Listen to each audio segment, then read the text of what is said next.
சரி நம்ம வீடியோவில் என்ன பார்க்க போகிறோம்னா standard 7 maths term 3 unit 3 exercise 3.1 seventh ப்ராப்ளமில் இருக்க ரிமைனிங் சப்டிவிஷன் தான் பார்க்க போகிறோம்.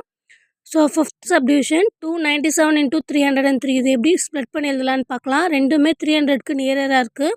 ஸோ ஃபஸ்ட்டு 297 வந்து 300 - 3ன்னு எழுதுகிறேன். அதே மாதிரி 303 வந்து 300 + 3ன்னு எழுதுகிறேன். ஓகேங்களா, இப்போ ரெண்டுமே சேமாக வந்திருக்கு பாருங்கள். ஸோ இதை பார்க்கும்போது a + b × a - bன்ற ஃபார்ம்லாம் நமக்கு ஞாபகம் வருது. ஸோ அதை நம்ம எழுதுகிறோம். a + b × a - b = a² - b². So இப்போ இது ரெண்டுத்துலேருந்து a என்ன b என்னன்னு பிரித்து எழுதிக்கிறோம். a வந்து 300, b வந்து 3 எழுதிட்டோம். ஸோ இது ரெண்டுத்தையும் கொண்டு வந்து இங்கே சப்ஸ்டியூட் பண்ண போகிறோம். ஸோ ஏக்கு பதிலாக 300, பிக்கு பதிலாக 3 போட்டாச்சு. அதே மாதிரி இங்கேயும் a² 300 the whole square - 3². இப்போ 300 ஸ்கொயர் பண்ணால் நமக்கு 90,000 வரும். ஓகேங்களா, அதே மாதிரி 3 ஸ்கொயர் பண்ணால் 9. இதில் இதை சப்ராக்ட் பண்ணால் நம்மளோட ஃபைனல் ஆன்சர் பார்த்திங்கன்னா 89,991. ஸோ இப்போது 300 + 3 என்ன நமக்கு 303 இன்ட்டு 300 - 3 வந்து 297. ஸோ அதோட ஆன்சர் பார்த்திங்கன்னா 89,991. அதே மாதிரி நெக்ஸ்ட் ப்ராப்ளம் 990 × 1010. ஸோ இது எதுக்கு நியராக இருக்குன்னா நமக்கு ஈஸியாக தெரியும், 1000க்கு நியராக இருக்குது. ஸோ ஃபஸ்ட்டு நான் எப்படி எழுதுறேன்னா 1000 - 1ன்னு எழுதுகிறேன். அடுத்தது 1010 எப்படி எழுதுறேன்னா 1000 + 10ன்னு எழுதுகிறேன். 10ன்னு வரணும், இங்கே 1ன்னு போட்டேன். ஓகேங்களா, ஸோ இப்போ இது மறுபடியும் எப்படி இருக்குது a + b × a - b.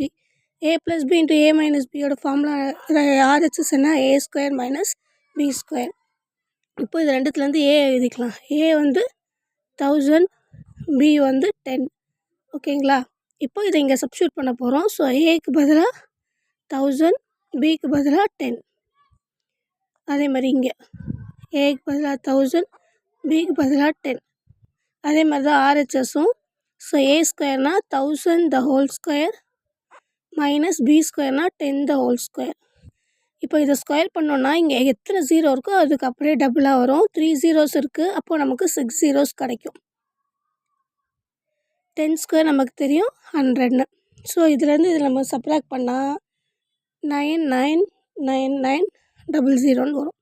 ஓகேங்களா, அப்போது LHS சைடு வந்து இது ரெண்டையும் ஆட் பண்ணால் 1010 ×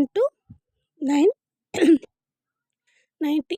ஸோ 1010 × 990யோட ஆன்சர் பார்த்திங்கன்னா இதுதான். ஓகேங்களா, அடுத்தது 51 × 52. ரெண்டுமே எதுக்கு நியராக இருக்குது 50க்கு நியராக இருக்குது. அப்போ எப்படி எழுதலாம் 50 + 1 50 + 2. ஆனால் இதில் ரெண்டுத்துலேயுமே எப்படி இருக்குது ப்ளஸ்ஸாக இருக்குது. இது வரைக்கும் 2 சம் பார்த்தோம், ஒன்று ப்ளஸ் ஒன்று மைனஸாக இருக்கும். இங்கே வந்து ரெண்டுமே ப்ளஸ்ஸாக இருக்குது, ரெண்டுமே ப்ளஸ்ஸாக இருக்குது. ஆனால் வந்து வேறு வேறு நம்பராக இருக்குது. அப்படி இருக்கும்போது நம்ம என்ன ஃபார்முலா யூஸ் பண்ணோம் அப்படின்னா x + a × x + b. அதோட ஃபார்முலா பார்த்திங்கன்னா x² + a + b × x + ab. ஓகேங்களா, இதுதான் இதோட ஃபார்முலா. அதாவது எக்ஸ் ரெண்டுமே சேமாக இருக்கும், a and b வந்து டிஃப்ரெண்ட்டாக இருக்கும். ஸோ இதுலேருந்து நம்ம எக்ஸ் என்னென்னு எழுதிக்கலாம். எக்ஸ் வந்து 50, a வந்து 1, b வந்து 2. ஓகேங்களா, எல்லாத்தையும் நம்ம எடுத்து எழுதிட்டோம்.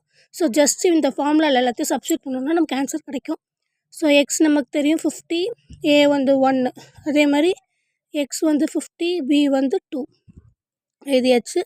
இப்போ x² வந்து 50 the whole square. அதே மாதிரி a வந்து 1, b வந்து 2 × 50 + a வந்து 1 × 2. ஓகேங்களா, இப்போ 50 ஸ்கொயர் பண்ணால் 2500. அதே மாதிரி 1 + 2 வந்து 3 × 50 வந்து 150. ஓகேங்களா, அதே மாதிரி 1 × 2 வந்து 2.